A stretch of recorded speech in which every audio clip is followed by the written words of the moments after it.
Sejam bem-vindos ao canal de virada, porque a partida só termina quando o juiz apita. Ainda tá na grande área, rabiscou o pé direito, bateu pro gol! De virada! A camisa que entorta o varal! O Brasil vira o jogo! E estamos em uma nova entrevista de virada com uma jornalista maravilhosa do São Paulo, mas que o coração do Rio já te pertence. Isabelle Benito, seja bem-vinda ao canal. Ai, que delícia estar aqui com você, que é um querido, principalmente. É uma alma carioca, a gente poderia falar. Você também. Eu também, eu sou carioca da casca, como sempre falo. Algum dia chegou na gema, falta muito para percorrer, mas já tô aqui, sou carioca do Uruguai. Você é um cariguaio. Isso mesmo. Sabia que agora tem um novo, agora na rede social eles fazem agora um novo teste para saber se você é carioca mesmo. Fala chiqueiro isqueiro. Chiqueiro isqueiro, e fala o 3 e porta também. Ele é um carioca mais do que eu. Fala isqueiro, eu falo isqueiro ainda. Mas tenho muita dificuldade com a S, essa cedilha, C. Pra mim, B e V é o mesmo. Mentira. Binho, vola, baca, tudo mesmo. Tudo bola, valga, tudo junto. Ai, eu vou sair daqui portunhol, porque eu sou dessas, influenciada. Primeiro que nada, obviamente, agradecer por você estar aqui e, obviamente, temos um monte de coisas para falar, mas sempre começamos essa entrevista falando sobre você, sobre a sua história, como foi Isabelle Benito, criança, lá no teu povo, Santo Anastácio, o São Anastácio. Santo Anastácio. Santo Anastácio. Aquela cidade pequena, nós podemos nos identificar muito, porque eu sou do Uruguai, país pequeno, de Montevidéu, cidade pequena. Não, eu conheço Montevidéu. Você conhece Santo Anastácio? Não. Então não tem nada a ver Montevidéu com Eu conheço por você, você é a maior embaixadora que tem Santo Anastácio. de Anas, Texas, né? É interior de São Paulo, algo muito... É interior de São Paulo mesmo, tipo country, assim, parece uma coisa meio do Texas. Por que você não fala porta? Então, porque eu tô há muito tempo aqui, né? E aí eu já não consigo nem falar porta. Tenta falar porta. Porta? Ah lá. Para mim é mais fácil. Então, parmeira, porta, essas coisas, né? Pois é, eu perdi o sotaque. Mas o S, eu dou uma chiada em algumas coisas, mas eu ainda tô com uma crise de identidade. Santo Anastácio, pra mim, é memória de saudade, como você deve ter também de Montevidéu. Algo que a gente gosta, que a gente ama, mas que fez parte da nossa infância, né? Da minha adolescência. Foi maravilhoso. Eu era uma menina muito CDF, sabia? Muito CDF. Todo Eu não mundo... digo que não. Não acho não, porque tem muita gente que tem esse espírito que você tem e estuda muitíssimo, não tem nada a ver. Pois é, que as pessoas acham que eu era uma menina levada. Não, eu era uma menina muito quieta. Não, bom, isso aí já me surpreende. Pois é, não era. Eu era uma menina muito, muito quieta, tímida. Tanto é que as pessoas não sabem. A minha mãe me colocou, às vezes as pessoas veem eu tocando muito mal piano, mas o piano foi uma coisa que me tirou a vergonha. Eu era uma criança super tímida de Santo Anastácio, mas que sempre quis fazer jornalismo. Sempre quis fazer jornalismo. Às vezes você fazia o mesmo que eu. Você brincava com qualquer coisa de microfone. Eu tinha o meu programa de rádio em que eu fazia narração, em que eu chamava o comercial, em que eu fazia o comercial e as minhas bonecas participavam do comercial. Então, assim, é uma coisa... Fita cassete, eu não sei se as pessoas lembram. Pois dois é. botões. Criança não tem nem ideia disso, é play rec. Ia gravar com aquele microfone que parecia de plástico, Exatamente. mas que se caía, teu pai te matava, tua mãe te matava, não podia cair. Porque não era barato, o brinquedo era caro. Então você ganhava aquilo no Natal e eu ganhava todo ano um microfone diferente. E era no Playhack mesmo, fita cassete. E eu queria muito achar essas fitas, porque deve ser muito bonitinho. Eu tinha gravado. Eu prefiro que soma da minha vida. Mas com certeza minha mãe deve ter guardado, que tem várias fitas cassete e vários programas inventados que dariam vergonha a qualquer pessoa. Vergonha eu acho que daria mesmo, mas que eu acho que devia ser bonitinho. Eu fazia até vinheta, sabia? Eu cantava. Eu era muito ousada, eu tinha vinheta no meu programa. Eu acho que depois eu evolucionei quando tive meu primeiro computador. Aquele microfone de computador antigo, lembra que era com um negocinho assim? Mas você já era uma criança, adolescente, a gente deve ter mais ou menos a mesma idade, não sei. Temos a mesma idade. Você já era uma criança mais tecnológica, eu sou analógica até hoje, então eu não conseguia mexer muito em computador, não. Eu fiquei no Playhack. E aí uma coisa que eu adoro da tua vida, porque você como mulher pra frente foi de sempre, não é uma coisa que foi consequência da vida. Você já com 17 anos estava com um programa de rádio. Como foi essa experiência? Você bateu a porta, foi alguém que te indicou. Como foi essa experiência de chegar numa rádio com 17 anos e fazer um programa que hoje em dia todo mundo se coloca o vestido de feminista, mas era um programa de mulheres no interior e você com 17 anos, não é fácil? E não é fácil assim. Eu estava no meu primeiro ano de faculdade, eu tinha 17 anos, eu já entrei nova na faculdade. E aí a minha irmã pegou e falou assim, eu falei, pra minha irmã, Iriane, falei, eu queria trabalhar já, mas aqui na nossa cidade não tem nada. Ela falou, tem a rádio da igreja. Aí a gente pensou assim, tá, mas pra que a gente vai pedir? Aí minha irmã falou, gente, a rádio da igreja a gente vai pedir pro padre. A gente foi, 8 horas da noite, imagina, as duas caras de pau, minha irmã maravilhosa. A minha irmã bateu na porta do padre, o padre abriu, né, achou que a gente ia confessar alguma coisa, fazer, né, tinha cometido algum pecado, porque na minha cidade todo mundo conhece todo mundo, meu padre conhecia a gente. E a minha irmã falou, olha, Padre José, ela quer trabalhar na rádio. Ele falou, olha, não tem nenhuma estagiária. Não, eu falei, mas eu trabalho de graça, só deixa eu ir lá ver como acontece. E aí eu era redatora do noticiário. Comecei como redatora do noticiário na máquina de escrever. E aí eu batia a máquina de escrever. E eu tinha um chefe que era um mala. Como você pode ter um chefe que um mala numa igreja? Não era o padre, era o locutor. Tudo que eu fazia estava errado. Só que eu agradeço porque eu aprendi muito com ele, entendeu? E ele me deu as primeiras oportunidades. E aí eu comecei a olhar diferente para um programa da tarde, chamado Programa Revista, que tinha uma locutora aí, Janete, que era maravilhosa. E ela precisava de umas participações. E aí eu fazia uma participação daqui, uma participação dali, o que precisava. E Janete começou a precisar de uma substituta. Janete tinha que tirar férias, e eu, 17 anos. Aí o padre falou, não, pera lá, então vamos aqui, eu preciso te dar um pagamento. Ele me deu meu primeiro pagamento, R$50. Eu chorei, não, peraí. Eu beijei o padre. Da época. Eu dei um beijo na bochecha, agradeci. O último dia de padre dele. Agora, R$50 na época, você comprava alguma coisa, não era pouca coisa. Mas eu... Isabelle, eu trabalhava praticamente que por permuta. Pois é, exatamente, trabalhei essa eu trabalhava por comida, eu trabalhava por entrada de cinema. Exato, nossa, não tinha cinema na minha terra, então não posso nem falar isso. Eu trabalhava, sei lá, ganhar, você falou, um lanche na esquina, tudo era legal. Mas o meu primeiro pagamento de R$50, eu me senti tão valorizada. E eu fazia de tudo naquela rádio, só tinha um porém. Não tinha isso que tem hoje. Então, o programa era...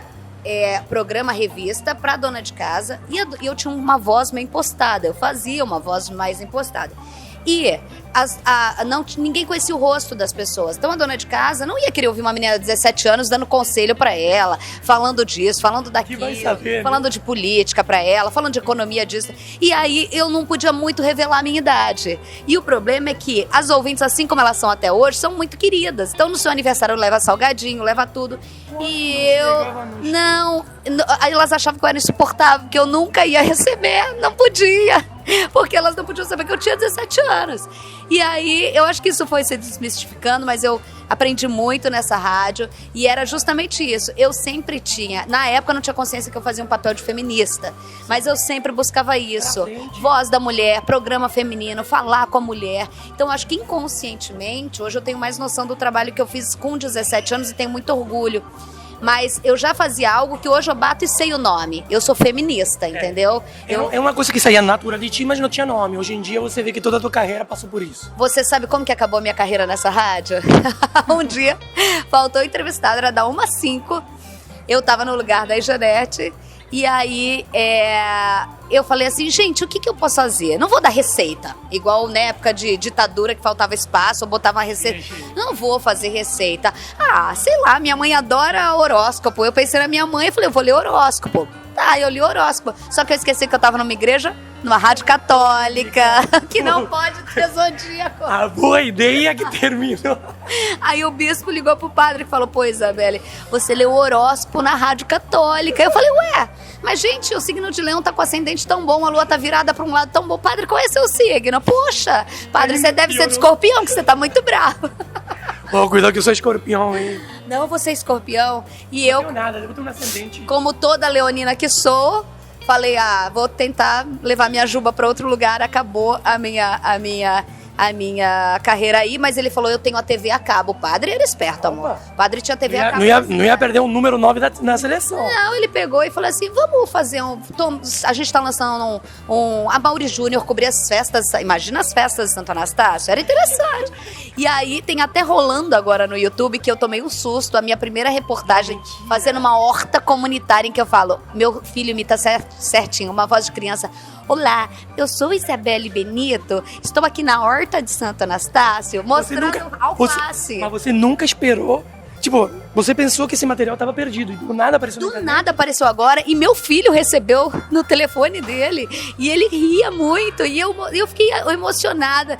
Uma menina com o rostinho redondo, com 18 anos, na TV a cabo, mostrando a horta. O entrevistado era o pai da minha melhor amiga, entendeu? Que eu chamava de tio e que eu tava toda a postura. Senhor Corote, falava entrevistada como engenheiro agrônomo, ele, e muito bonitinho. Então assim, eu olho, eu tenho muito orgulho de pensar, poxa, o que eu falaria pra essa menina? Vai, que você tá no caminho certo, você acredita em você, apesar de muita gente falar pra você que, é difícil, você é do interior de São Paulo, aqui não tem nada, poxa, você poderia estar se divertindo. Eu me divertia também, e eu acordava, me divertia sábado à noite, tinha matéria, no domingo de manhã acordava de ressaca e ia trabalhar. Eu soube fazer isso há muito tempo. A gente ficou habilidoso, ainda mais que trabalhou no Globo Rural. Bom, tá. Você foi pra Globo depois como estágio, ficou um tempo na Globo e também... Estagiário Globo, que eu acho que é um programa que existe até hoje. Eu me inscrevi 40 vezes, tá? Eu nunca recebi e-mail, mas tudo bem. Tem você porque eu sou velho. Não. Perdi meus 27 anos. Eles não sabem o que eles estão perdendo. Questão que você vai pra Globo, já um passo grande na tua carreira como estagiária, passou por todas as áreas. Todas. Qual foi a que mais te chamou a atenção? Porque você é de cameraman, você é de... Fiz tudo, eu fiz tudo dentro de uma televisão já, até áudio de jornal. Eu rodei TP, áudio de jornal, câmera de estúdio, quando faltava câmera de estúdio. Mas porque você nunca fala que não, te falando vai? Não, eu vou. Não, eu sempre queria que o cara, quem mandasse, fala, pô, essa menina faz tudo, pô, vamos dar uma oportunidade pra essa menina. Pô, essa menina, ela é proativa. Eu sempre acreditei nisso. E o que eu sempre me identifiquei foi a reportagem. As pessoas não sabem, mas cheguei a abrir mão de apresentação pra ficar na reportagem. Uau! Bom, tá, você ficou muitos anos tanto em São Paulo como aqui no Rio de Janeiro fazendo isso. E uma coisa que eu acho incrível, que se realmente, eu acho que você gosta de desafios. Porque o que você fez na Globo Rural, principalmente falando sobre economia... Isso foi no Canal Rural. No Canal Rural. Eu cobri, as pessoas, essa parte, até eu tenho que, porque 1 ano e meio da minha vida eu fui setorista de economia, cobrindo 5 bolsas, sendo que só uma era brasileira, o resto era Chicago, Nova York, Londres. Eu chego para esse emprego em São Paulo, na bolsa que ainda tinha pregão ativo, aqueles caras negociando, e você fala, ela chega já sabendo de economia, eu chego sem saber nada.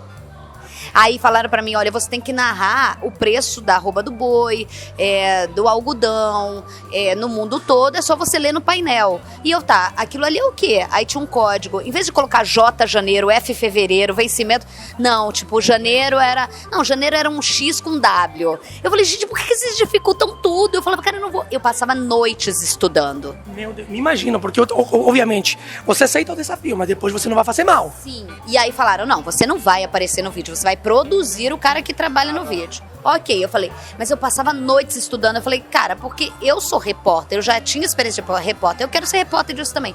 Estudava, um dia toca o telefone e o cara fala, chuva em São Paulo, sem fim. O cara fala, eu não chego a tempo. Eu falei, e aí a gente liga pra central lá do Rio Grande do Sul e fala que não tem. Aí ele falou, não, é você que vai entrar. Eu falei, oi? Não, você que vai entrar e você vai fazer o boletim ao vivo, no meio do pregão, dando a cotação de 3 bolsas. Eu vou facilitar. Tira a bolsa de Londres, acho que era, e de Brasil. Eu falei, não, deixa do Brasil. Deixa do Brasil. E eu fiz essa entrada. No meio, eu lembro daquele barulho do pregão. Eu lembro agora mudou. Silêncio. Agora mudou, agora não tem nada. Mas eu peguei aquele pregão, os caras... E aí a gente ia pro meio da Bolsa do Café, que é onde tinha a imagem mais forte. Eram câmeras no teto, não tinha cinegrafista. E aí eu lembro de focar na câmera, aquele monte de gente gritando. Eu lembro até hoje da sensação de tudo virar um vácuo na minha cabeça. Eu ouvi a apresentadora, eu entrar falando 3 minutos e meio, eu tinha que cravar. E quando Porto Alegre gritava, com delay daquela época... Encerra, eu tinha que contar 10 segundos mentalmente pra sair na vinheta. E eu consegui. Quando eu consegui, o barulho do café fez de novo em mim. Sabe quando você...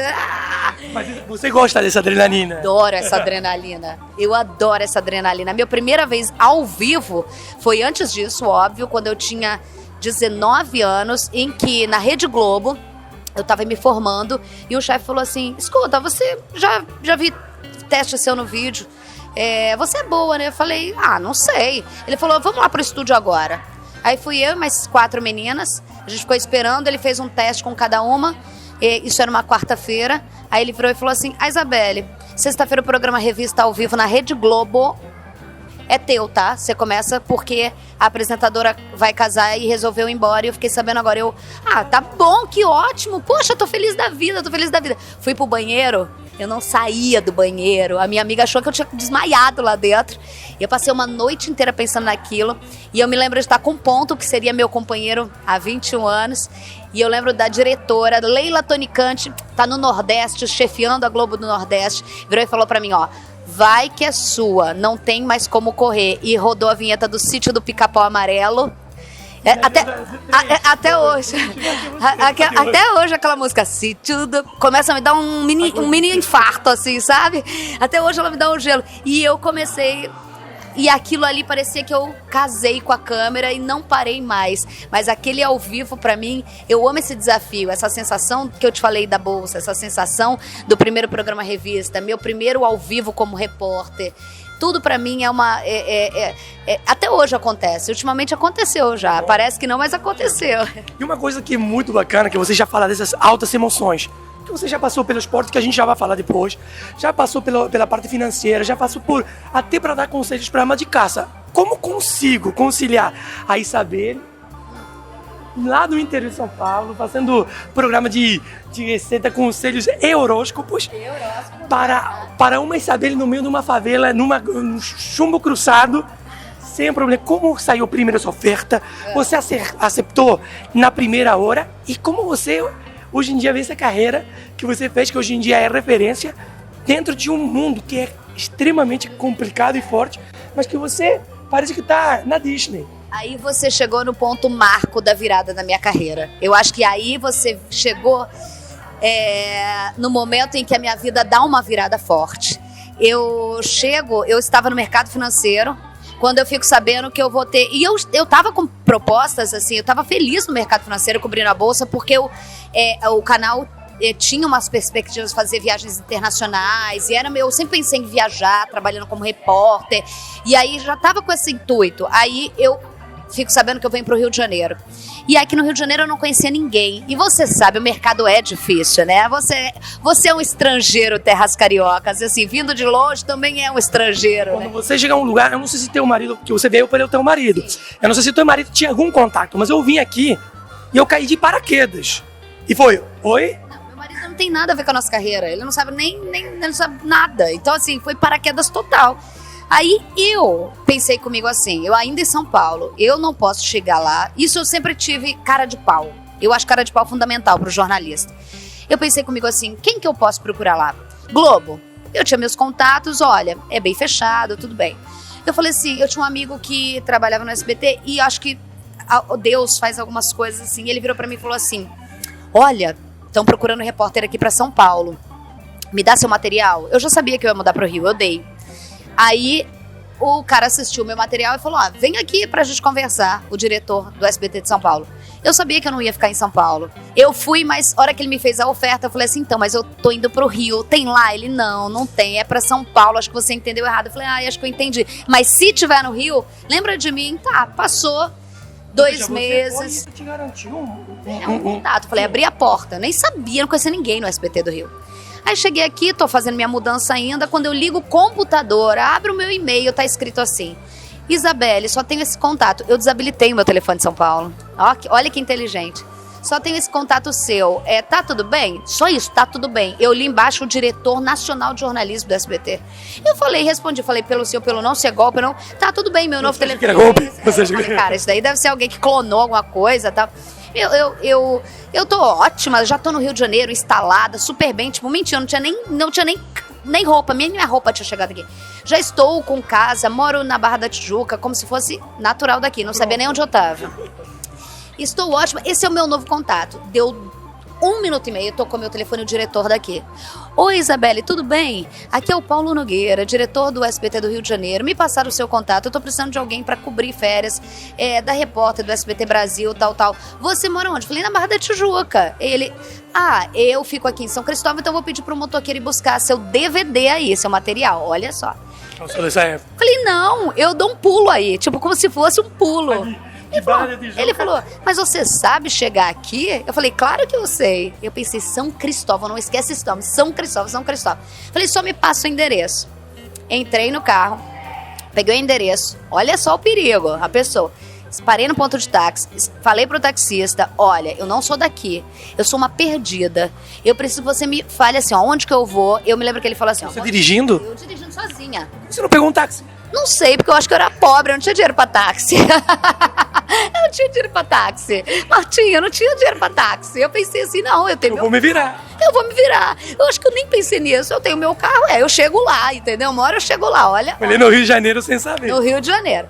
Aí eu peguei, entrei, parei, o cara falou, ó, eu lembro que ele falou, você pega a linha amarela. Eu falei, tá, até aí eu sei, né? Chegar ali na Américas, vira, né? Ali, peguei a linha amarela. Vai reto, reto, reto, reto. Quando você vê uma placa Vila do João, não entra. Você vai passar essa placa, aí você entra, e você vai cair na linha vermelha. Eu falei, epa, a gente tinha medo da linha vermelha, não da linha amarela. Aí, linha vermelha, tá, você vai ver. Quando você vê uma estrutura, parece um chapéu de nordestino, é a Feira Nordestina. Do lado da cemitério. Tá. Ali fica o SBT ali embaixo. Eu falei, pô, maneiro. Fui, olhei a placa, Vila do João, passei, e desci, caí numa Via Expressa, falei, tô na linha vermelha. Olhei, vi o chapéu do Nordeste, desci o chapéu na feira, fiz o contorno na feira. Quando eu fiz o contorno na feira, eu vi o SBT pequenininho, eu subi o viaduto. Aí parei na Praça da Bandeira, eu não sei até hoje, chorei, respirei. Parei, comprei uma água, limpei o rosto, porque eu não podia chegar destruída no SBT. Tinha que chegar dona do Rio de Janeiro, como se eu conhecesse. Fui andando, parando, perguntando. Cheguei na porta do SBT. Que dia? Que dia você chegou? Era uma semana... Não, eu cheguei no mesmo dia. Dessa volta. Oi, tudo bom? Tô chegando. Acho que eu fiquei girando na Vila Mimosa. Sabe aquele amigo que você tá saindo e ele te fala, já tá chegando? Eu já tô chegando, tá com a toalha aqui secando. Ó, tô passando por aqui, ó. Foi mais ou menos isso. Cheguei, entreguei meu DVD, sem contar minha derrota. Eu tô contando aqui, ele deve estar descobrindo pelo seu canal que eu me perdi. Ali conversei com ele e ele falou assim, eu preciso pra você daqui uma semana. Tal. Eu falei, eu posso começar a vir aqui amanhã? Ele falou, pode, maluca, pode. Eu falei, não, eu quero, né? Pode. E ali eu comecei, fiquei 40 dias cobrindo. Só que eu não imaginava o que ia acontecer. Primeiro... Ou seja, eles te falaram que era pra cobrir. Você imaginava que era lá na... Você pensou que era, bom dia, galera, estamos aqui, Rio de Janeiro, 40 graus, vai fazer o que na praia? E era... Mais ou menos por aí, não. Eu pensei, cara, eu vou ser repórter, eu vou cobrir reportagem, né? Primeiro dia, Salto Alto de São Paulo, na Rocinha, operação. Aí o Rio de Janeiro já mostrou quem ele era. Mas eu vou falar pra você, ali eu descobri... Se você falar pra mim assim, você nunca tinha ido, né, visto algo parecido, nunca. Mas ali eu descobri que era meu campo de atuação. E não, você vai falar assim, você é corajosa. Se acontecer algo aqui agora, eu vou ter um ataque do coração, vamos jogar no chão. Mas se eu tiver com o microfone na mão, eu vou sair, catar o seu daqui, a gente vai sair gravando. E ali eu banquei de salto alto, aprendi a nunca mais usar salto alto na reportagem do Rio. A minha perna, eu fiquei com distensão na perna. Um policial e um colega da Band me ajudou. Eu me ferrei toda, entreguei a reportagem, fiz a reportagem. E durante 6 anos eu cobri tiroteio praticamente diariamente no Rio de Janeiro. E tiroteio de verdade, né? Exatamente. Não é, você fazendo repórter aqui e a 4 quilômetros a bala, não. Não, irmão. É pipoco mesmo, cobrir. Eu comecei na reportagem do Rio de Janeiro antes de existir o PP. Então era tipo assim, né? Aí passei pela ocupação. A ocupação do alemão. Nossa, você fez uma cobertura presente. E era uma semana antes do meu casamento. Eu lembro que eu falava, gente, eu nunca vou casar, porque não vou sair viva daqui. Foi uma semana antes do meu casamento, eu não vou sair viva daqui. Era uma coisa louca que a gente tem que escrever ou contar como a gente está fazendo para nunca esquecer. E aí eu passei por todos os processos de segurança pública do Rio de Janeiro. Por isso que eu acho que eu conheço mais o Rio de Janeiro do que eu conheço a cidade que eu nasci. Então eu acho isso muito interessante. E revivendo isso aqui, contando, vem várias histórias. Que eu vou te perguntar, obviamente. Primeiro, a mais complicada, a matéria mais complicada que você fez, aquela que realmente você teve medo, que foi pesada para você. Que eu mais tive medo foi um tiroteio no complexo da Penha, na Vila Cruzeiro, em que a gente chegou sozinho para fazer a reportagem. A polícia tinha acabado de entrar e a gente foi entrando, de repente começou um tiroteio muito forte.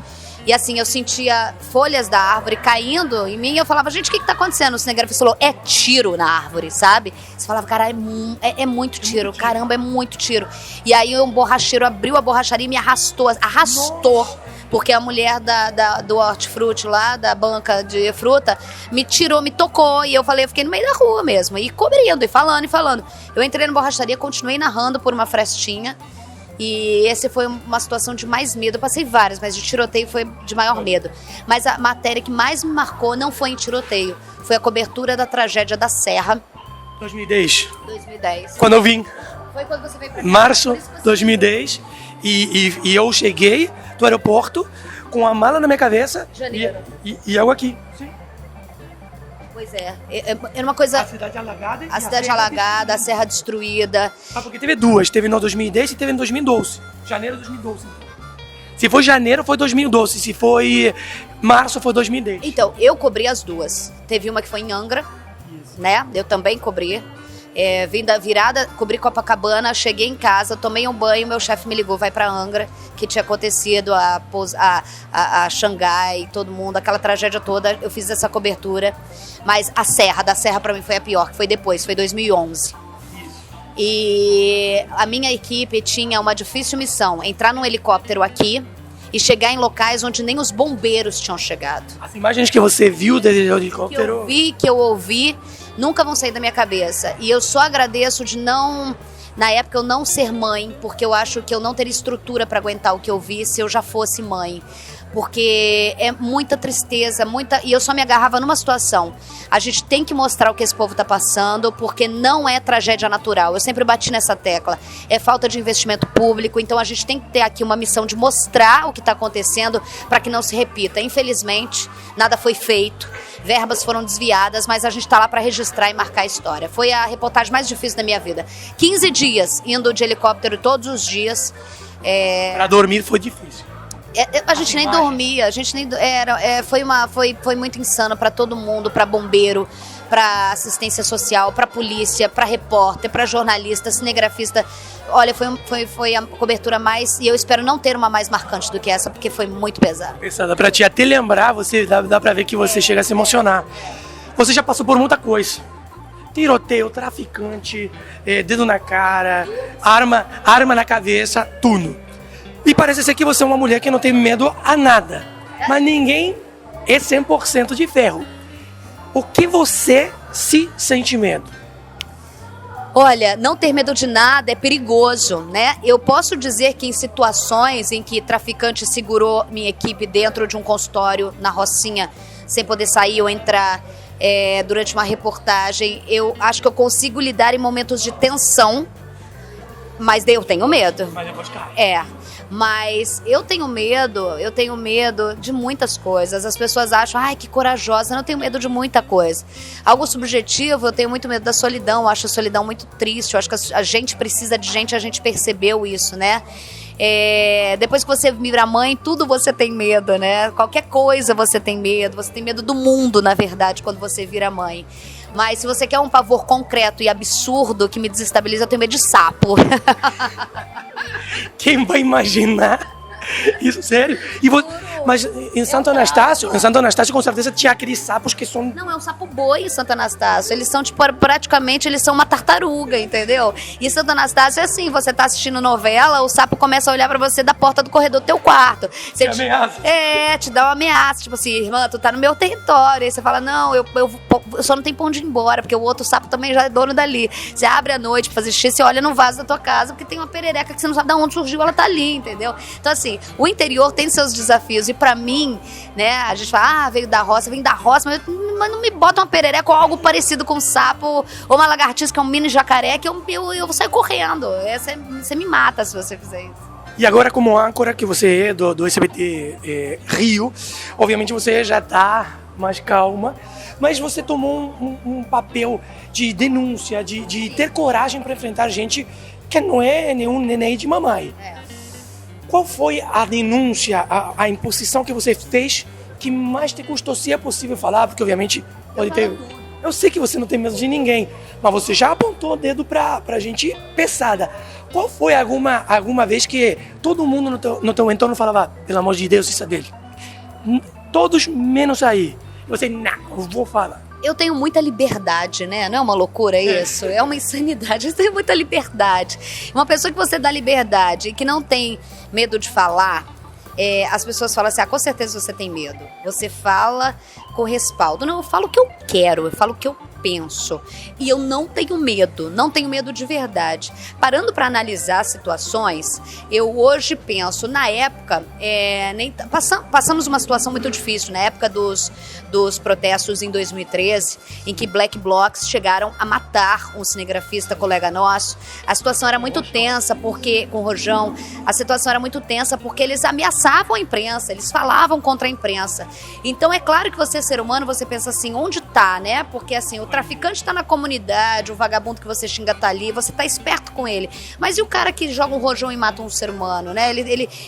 Você não consegue identificar por que ele te vê como inimigo, como que a imprensa pode ser inimiga, só no pensamento dele, ele pode vir de qualquer lugar. Então essa época foi uma época difícil, mas não tive medo. Analisando hoje e pensando, eu encarei e falei e briguei ao vivo com políticos que hoje estão presos. Que você pega a ficha e naquela época, quando eu bati boca com um certo deputado, eu não tinha nem noção da ficha dele. Eu encarava ele como deputado, eu como cidadão jornalista, questionava, o cara me retrucou, eu retruquei e assim a gente foi. E teve uma briga ao vivo, que tá aí na internet, que todo mundo pode ver. E que o cara hoje, depois que foi preso, começaram a dar reportagem, eu falei, eita, é esse o currículo desse senhor? Poxa vida, né? Mas brigaria de novo. Eu acho que hoje em dia, que a gente vê que tem um monte de pessoas que já foram caindo, muita coisa que você falava, hoje em dia, é verdade. E na época que você falava, tinha aquela dúvida e a resposta daqueles caras engravatados que falam, não é assim, sabe? E que você sempre se posiciona como cidadão. Porque sempre querem ofender a jornalista. Você fala, não, aqui eu tô falando... Esse deputado me chamou de menina. Esse deputado não só falou da jornalista, ele tentava falar, eu tô falando com como se eu estivesse ali com uma briga política com ele. Não, eu me posicionei, jornalista. Ele tentou, como machista que é, como tantos machistas que são, então menina. Não, assim, obrigada pelo menina, mas você tá querendo fazer de forma pejorativa. Não, aqui tem uma mulher jornalista que sabe o que tá falando, sabe o que tá te cobrando, e eu quero você, se botou no papel de deputado, você me responde o que eu tô perguntando. Eu faço meu papel e você faz o seu. E aí você, né, começa a ver, e aí eu encarei essa pessoa onde todo mundo, não, mas isso e aquilo, e hoje a gente vê quem é a pessoa. Hoje em dia você amoleceu tantas pessoas que antes de peitar, esperam e tem calma. Antes eles eram um pouco desavisados, aí entraram pro embate. Não sabiam com quem tava se metendo. Não sabiam com quem tava se metendo. Bom que tem internet pra mostrar aí, tem vários episódios, né? A gente não briga, a gente argumenta. Isso. E agora em Saveiro chegou um momento, obviamente, do esporte, porque esse aqui é um canal de esporte. Por que você é corintiana? Alguém te fez? Era porque só você escutava do Corinthians lá em Santo Anastácio? O que aconteceu para você virar corintiana? Eu virei jornalista por causa do futebol, sabia? Eu sempre sonhei em ser jornalista. Eu sou uma jornalista de esporte frustrada. Eu li a Folha de São Paulo com meu pai. Eu amava futebol. Eu joguei futebol muito mal. Eu era uma péssima, mas eu era muito atrevida. Eu joguei futebol até a faculdade. E na minha casa, você tem uma democracia corintiana muito forte. Não tem opção. Não tem democracia. Meu pai é Sócrates e você... ditadura corintiana. Você nasce... Existe na minha casa um quadro. Meu pai vai assistir, ele vai se emocionar. Existe um quadro que meu pai comprou para a primeira filha dele, que era para ser um menino chamado Gilmar, por causa de um jogador. Sim. E aí ele comprou, que era um quadro horroroso de um ovo gigante que saía uma criança com a bandeira do Corinthians escrita embaixo. Graças a Deus nasci corintiano. E ele colocava... Toda vez que alguém nascia, ele botava esse quadro horroroso na porta. E aí você não tinha escolha. Minha família é toda de corintiano. A não ser minha irmã, que casou com um cara que chama Carlinhos Palmeirense. E pra quem não é de São Paulo, a maior rivalidade de São Paulo é Corinthians e Palmeiras. E aí, Palmeiras. E aí você não tem alternativa na minha casa. Então, o Corinthians nasceu comigo. Eu sou corintiana de nascimento, não tive escolha, mas eu acho que eu escolheria o Timão. Teu pai deixava entrar aos jantares o marido da tua irmã por ter convertido ele ao Palmeiras? Demorou, mas ele não podia entrar com a camisa. Hoje até já esculhambou, porque ele só anda de palmeirense, mas no começo era difícil. Na minha casa, meu pai nunca vestiu verde. Isso é uma coisa muito séria na minha casa. Meu pai nunca usou nada verde. Não existe praticamente nada, só planta na minha casa é verde, mas se ele pudesse, ele ia dar preta e branca. Não existe nada. O fundo da minha mãe, quando ela foi fazer a piscina, isso e aquilo, né? Poxa, você imagina, ela queria fazer... Meu pai mandou pintar um escudo do Corinthians no meio do quintal dela. A mãe não tem a chance. Não, na minha casa, Corinthians é uma coisa que não tem opção. Todo mundo é ou é. E o esporte sempre mandou, e por isso você também trabalhou no esporte lá na Globo, em São Paulo. Como foi essa experiência? Conta alguma história legal dessa experiência com o esporte. Eu tenho várias experiências. Eu tenho uma experiência curiosa, que a Seleção Brasileira de Beisebol era em Presidente Prudente. Eu cobri a Seleção Brasileira de Beisebol sem nunca entender o que é o beisebol. A regra até hoje. Então, eu me apegava nos personagens, entendeu? E ali eu cobri a seleção de beisebol. Cobri a seleção lá em Prudente, que treinava de atletismo, de prata, geração de prata, mas as grandes histórias estão no futebol, né? E aí que você teve na cobertura. Exatamente. E aí tinha jogos, começaram aí jogos no estádio, que na minha época era o Prudentão, que pode botar aí edição, é o estádio onde o Ronaldo fez o primeiro gol pelo Corinthians e derrubou o alambrado. Pois é. Mas eu tenho uma cobertura muito interessante para o Globo Esporte, que eu fui para fazer uma jovem repórter, olha só, matéria de comportamento dos torcedores. Independente, se meter na torcida do São Paulo e do Palmeiras. Quando eu estou no meio da torcida do São Paulo, eu vejo uma muvuca aqui. Gente, o que está acontecendo? Era uma briga. Invadiram São Paulo, Palmeiras. Começou uma correria. Eu pensei, eu vou correr junto. Eu me joguei com o microfone e tudo, um barranco, que eu não sei até hoje como eu saí viva dali, mas eu fui com... acho que se eu resistisse, eu teria me machucado mais. Mas a pergunta, você estava de salto alto? Salto alto? Eu fui esperta, eu estava de tênis, né? Era um momento esportivo de Isabelle. E aí... eu fiz a cobertura e eu me lembro até hoje. E muita gente falou assim, mas você tá bem? O cinegrafista do outro lado. E a reportagem? Falei, a reportagem virou. Do comportamento a gente vai mostrar a briga. E fechei uma reportagem que entrou no Globo Esporte aqui do Rio. Globo Esporte, que era uma coisa nacional, e Globo Esporte de São Paulo. Genial. E olha só, já que você teve parte de história de esporte, sim? E parte de história do que é a televisão brasileira e principalmente do Rio de Janeiro, com tudo que é tiroteio, a parte violenta do Rio de Janeiro. Me conta as histórias que você já viveu com respeito à violência no Rio de Janeiro ou no Brasil e esporte. Todo mundo já conhece o caso do goleiro Bruno, que foi coberto por você, que impactou todo mundo. Me conta primeiro como você viveu esse caso e depois se teve outro relacionado com o futebol que você lembra. O caso do Bruno é um caso que me marcou muito, como o de todo mundo que na época cobria tanto esporte. É pela primeira vez, uma das únicas poucas vezes, infelizmente, que todo mundo que cobria esporte e cobria polícia, a gente dava plantão junto, mostrando a mesma coisa, né? Eu me lembro muito bem do caso do Bruno, quando falaram assim, olha, tem uma moça que fala que o Bruno a torturou, fez ela tomar remédio, tal. Aí a gente teve a primeira imagem da Elisa, um grande jornalista, um fotógrafo maravilhoso, que tem até um livro sobre o caso do Bruno, que trabalhava no Jornal Dia, já faleceu hoje em dia, fez aquele vídeo em que ela fala na porta da delegacia. A gente começou a cobertura por ali. De repente, essa mulher desaparece. E aí, a gente começou a dar plantão na porta da casa do Bruno, na porta da delegacia. O negócio começou a ficar diferente. Veio polícia de Minas Gerais, o negócio foi crescendo. Eu me lembro de morar praticamente na frente da delegacia de homicídios da Barra, entendeu? E ali a gente foi cobrindo e foi se tornando tão surreal. E o que eu mais me lembro dessa história toda era da petulância desse homem, desse assassino, com seus comparsas. É impossível num país como a gente vive hoje, você ter um cara como esse, mas preso tem que ter oportunidade, isso e aquilo, tem que ter, eu concordo com isso, menos gente como é o Bruno. Irrecuperável. A frieza para falar o que não fez e a forma como falava para o cachorro e para os outros. Ele faz isso para apagar a história de ser pai do filho dela. Ele tem um filho que tem essa história de uma mãe desaparecer com ele bebê. Ele simplesmente, até hoje, não contou para essa mãe onde que essa mulher está. Foi um plano macabro dele com seus amigos, e todo momento que me marca é ele achando que ele ia se safar o tempo todo.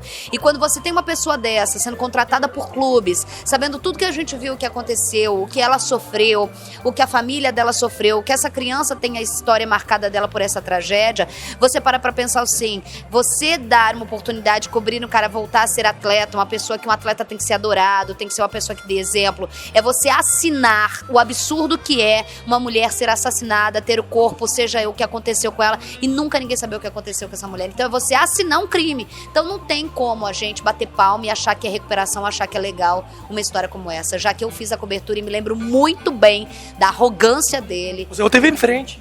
Sim, vários momentos, inclusive ele se entregando na DH, tendo certeza que ele ia sair dali pela porta da frente. Então, assim, é um dos casos que mais... Não é o único, né? Mas é o mais forte. E como você se sentiu quando ele foi liberado há pouco tempo atrás para jogar novamente o futebol? É o que eu te falo. É frustrada como jornalista, como cidadã, mas como mulher.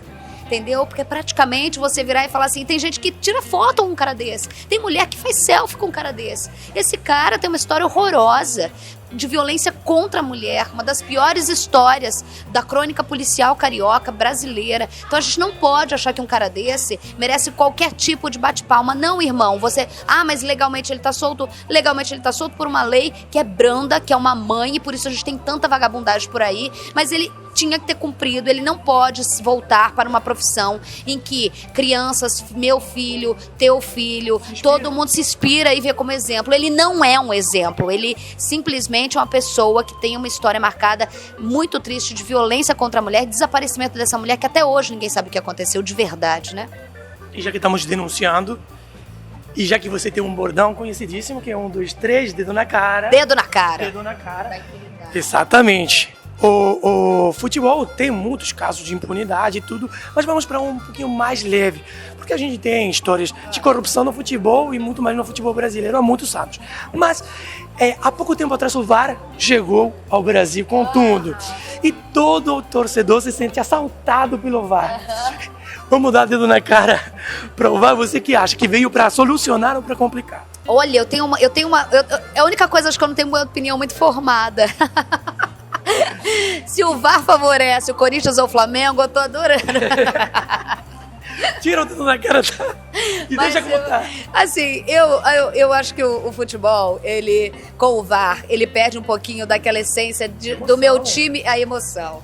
O meu time perdeu, eu vou ficar falando com você aqui, ó, o Flamengo, o Corinthians, foi roubado, foi assalto. Você já percebeu que todo torcedor a favor, acho que o seu time sempre é né? Sempre, e o adversário sempre me rouba. Beneficiado, Então essa essência faz parte dessa coisa. O VAR vem pra falar, irmão, não tem discussão no bar, foi isso, mas é o caminho da gente se adaptar a tudo. A tecnologia chegou e tá aí, e tem que se adaptar. Então, se você vê pelo lado técnico do futebol, o VAR não merece dedo na cara. Pela emoção pela emoção do futebol, VAR, 3, 2, 1, dedo na cara. Uma coisa que você estava falando agora sobre o torcedor, se é contigo tá certo, se não é contigo tá mal. O Inter, outro dia, reclamou pela expulsão do Rodinei pra caramba com o VAR, porque viu, e obviamente eu também acho que foi cartão amarelo, mas foi. Só que esquece que uma semana atrás praticamente condenou o Vasco da Gama a cair pra segunda divisão com um VAR que então conta contigo. Foi, esse exemplo é claro. O Colorado não, porque o Vasco querer, não valeu pra ele. Mas pra ele, do Rodinei, que custou 1 milhão pra um torcedor. Imagina a cara do Esse não ligou muito, não, porque pra ele era... Eu perco R$1 e já começou a chorar, mas jogar 1 milhão de Rodinei. E o Rodinei ser expulso. E aí é isso, eu acho que essa discussão. Mas eu acho que é isso que é o gostoso do futebol, né? Eu acho que é isso que é a emoção do futebol. Já que você falou do Flamengo, não podemos deixar de falar da cobertura magistral, incrível, maravilhosa que você teve com a SBT do Carioca do ano passado. Que oportunidade. Uma coisa que ninguém imaginava, tirar da Globo aquela coisa que, a Globo 40 anos de hegemonia no futebol e de repente apareceu uma oportunidade para você voltar ao que foi teus inícios de futebol. Você foi repórter em campo, como foi essa experiência? Olha, eu vou contar um bastidor absurdo aqui. Quando o diretor me chamou, eu falei assim, não, você entendeu certo?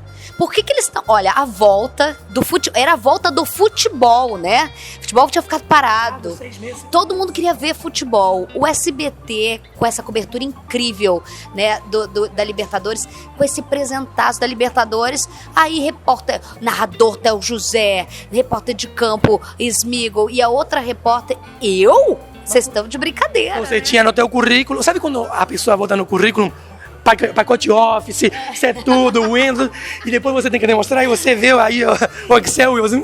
Bom, tava no teu currículo que você tinha experiência, então não tava tão Eu errado. falei, você tem certeza, chefe? Confere ele. Ele falou, olha, nem eu tava acreditando, mas eu conferi, já é você mesmo. Falei, tá bom. Então, valendo? Valendo. Falei, então tá, a gente tem menos de um dia praticamente pra se preparar, porque foi assim. Aí ele falou, isso. Aí eu pensei, caraca, vou me juntar aos meus amigos. Fernandinha Maia me ajuda. Vamos tentar. E eu sou corintiana de São Paulo e flamenguista aqui. Eu falei, cara, Flamengo, né? Eu já tenho ali o negócio, tal. Aí ele falou, não, Flamengo você vai cobrir o Fluminense. Eu pensei, meu Deus. Cheguei na rádio, na Super Rádio Tupi, que eu tenho um programa também.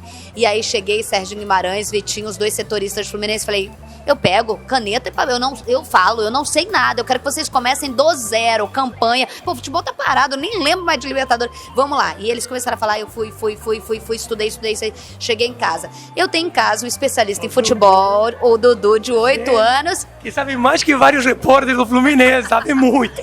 Quem quer conhecer, vai lá nas redes sociais. Vamos fazer um jabá mais pra frente. Mas vá pro Instagram de Saber, que coloca sempre o Dudu fazendo colocações magistrais. Olha, ele sabe tudo. Ele assusta o pai dele, que gosta de futebol. Imagina que, né, tudo que ele fala, eu acho que é verdade. Aí cheguei, preparei lá meu discursinho, peguei e falei assim, Dudu, me ajuda. Eu vou cobrir o Fluminense. Ele quase disse, me leva, eu não acredito. E começou a falar o nome de um, nome de outro. E eu falei, caraca, o que ele tá falando, gente? Aí sentei e comecei a falar. Ele falou, mãe, pera lá, você tá falando tudo certinho. Mas não é essa linguagem que a gente do futebol fala. Você tá muito certinha. Futebol é aqui, ó, mãe. Sabe aquela coisinha meio assim, 8 anos de idade. Eu falei, tá bom, filho, então vamos lá. Aí comecei a adaptar a linguagem dele. Tá indo, tá bem, tá tão bom, porque ele é bem crítico, tá tão bom. Aí eu falei, então agora vamos estudar os jogadores. Ele me mostrou um por um, que ele segue na rede social e que ele mostra. Ele segue pela minha rede social, tá? Todos os jogadores aí, quando você vê meu nome, é o Dudu que tá vendo vocês, tá? Eu vou na tabela. E aí ele foi me falando um por um, tal. Beleza, fiquei craque. Fui pro jogo, amarradona. No jogo, os jogadores entram de máscara.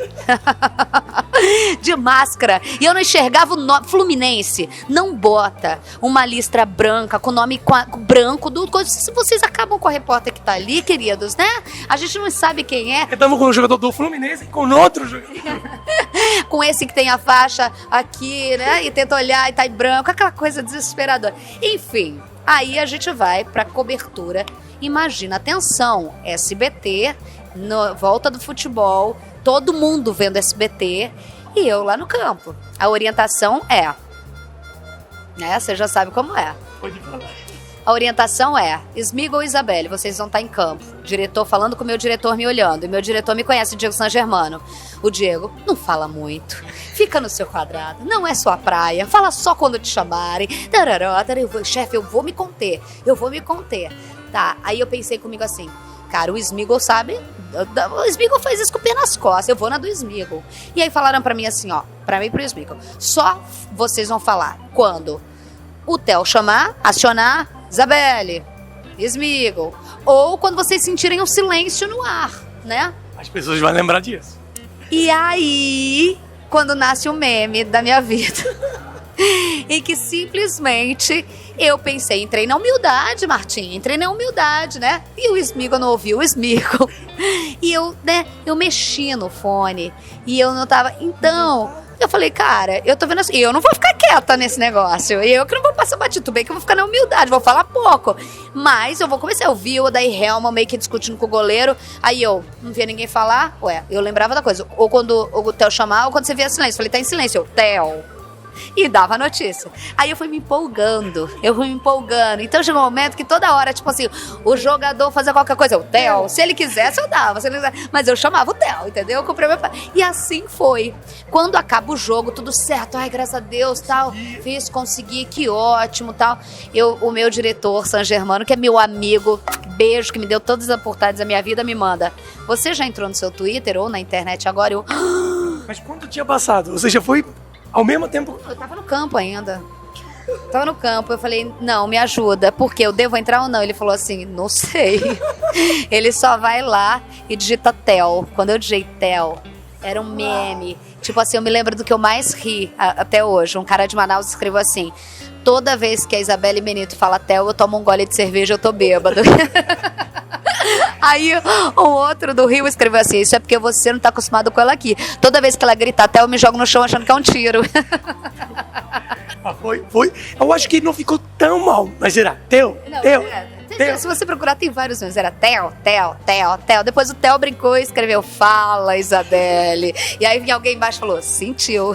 Mas eu acho que uma coisa muito característica, e já estamos terminando a entrevista, Titi, é que você também não se leva tão a sério. Tanto assim que aconteceu isso, e o primeiro que você foi twittar. Eu fui na hora. Martinho, eu pensei, gente, o que eu faço agora? Eu peguei e fiz assim, cara, eu vou continuar a brincadeira. Escrevi Theo. E aí foi. E aí eu achei que eu gosto disso.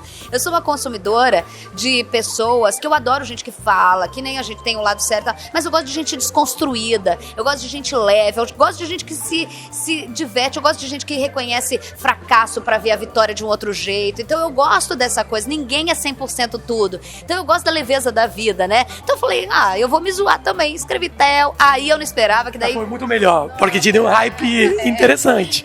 Foi muito bacana. Fiquei muito feliz. E para terminar a parte do futebol, já fazendo o seu jabacinho, falar todas as redes sociais que você tem, tua casa é um Brasil em miniatura. Ou seja, tem teu marido do Inter, tem você que é corintiana e flamenguista. Brasileiro. Uma Libertadores. E depois, você que é corintiana e também flamenguista, e teu filho que é fluminense. Vai saber por quê. Agora teve a partida do Inter com o Flamengo.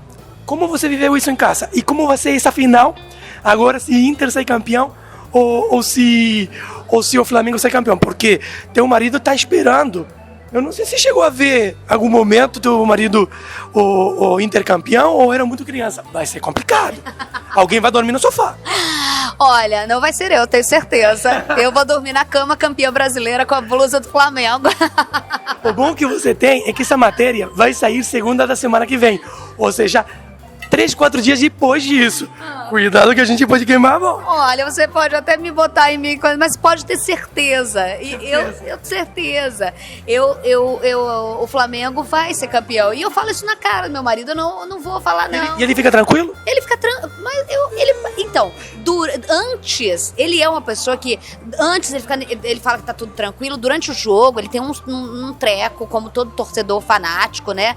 E aí depois se perde, como aconteceu da última partida, ele fala, não, faz parte do jogo, sabe aquela coisa meio assim? Meio Carol Conká da história?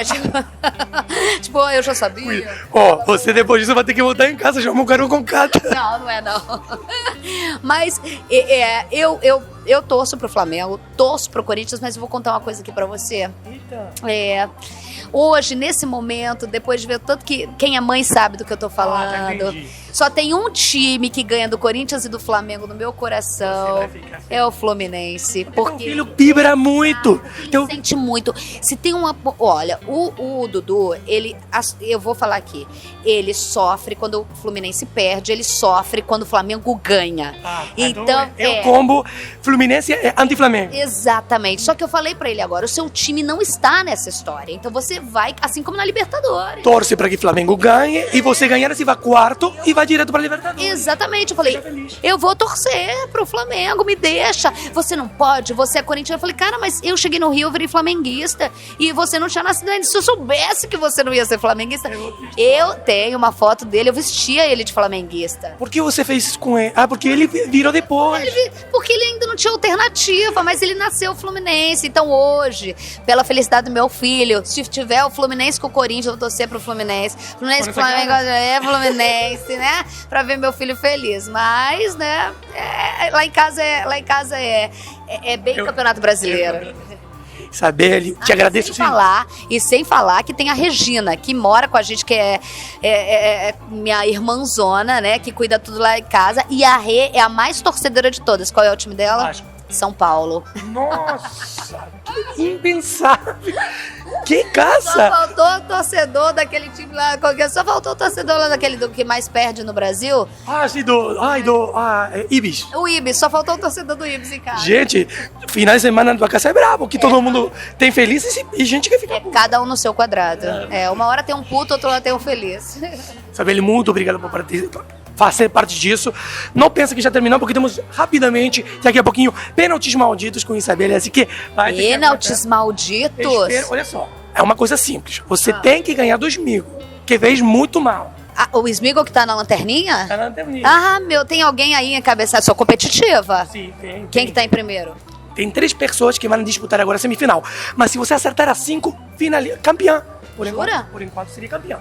Se acertar 4, você assim já... É impossível. Sim. E tem 2 botafoguenses, muito complicado ganhar os botafoguenses. Fabiano Bandeira, que manda um abraço grande. O Daniel Bonfim, humorista também, que manda um abraço muito grande. E João Machado, vascaíno. Assim que pode ser uma final... Caiu e o outro também caiu, eu tô bem. Então, até perdendo já tá rindo à toa. Então ela vai ser desafiada, assim que vai lá ao vídeo de pênaltis malditos. E agora chegou o momento do jabá. Primeiro meu, deixar um abraço grande para toda a gente de Ravanche, que sempre nos abre as portas aqui no Barra Shopping. Venha prestigiar, tem um monte de cervejas artesanais bacanas. Tenho que voltar aqui, porque eu não tomei a cerveja. Eu tomei um Guaraná que chama Frutaína, que é a coisa mais deliciosa. Esse Guaraná que é genial. E obviamente depois, mais tranquila, obviamente vai degustar, assim que convida todo mundo. E agora tem o jabá, que temos como meia hora, porque você faz muita coisa. Começa na Tupi de manhã. Super Rádio Tupi das 10 às 11, de segunda a sexta. De frente com elas, programa de domingo, em que a gente leva o artista, eu e Marciapinho, a gente faz ali, um salto alto, uma rasteirinha, uma brincadeira, assim como você fez aqui comigo, né? Muito bacana. Tem o SBT Rio também de segunda a sexta, que você vai, por volta de 11h40 a gente tá entrando no ar, aquela coisa assim. Desenhos animados. Exatamente, o desenho, depois do desenho. E aí e também tem a minha coluna no Jornal Dia, a segunda, quarta e sexta, segundas, quartas e sextas. E tem as minhas redes sociais. Isabelle Benito no Facebook, no Twitter, eu sei que vocês gostam de Twitter, né? E no Instagram, Isabelle, aquele selinho, selinho azul. Muitas Isabelle, não é só uma, Benito. Isabelle Benito italiano, não, espanhol. Não, espanhol. Meu pai sí, pero no sí. Pero eu não sei, mas eu estou falando espanhol. Gente, muito obrigado. Obviamente, prestigia na Isabelle, siga nas redes sociais, vai lá escutar o programa de rádio, vai lá, liga a CBT e, obviamente, vejam todos os vídeos que temos aqui no canal com vários convidados, falando de futebol nacional, internacional e muitas coisas. Mas se inscrevam no canal, deixem um like e nos vemos na próxima. Tchau, tchau.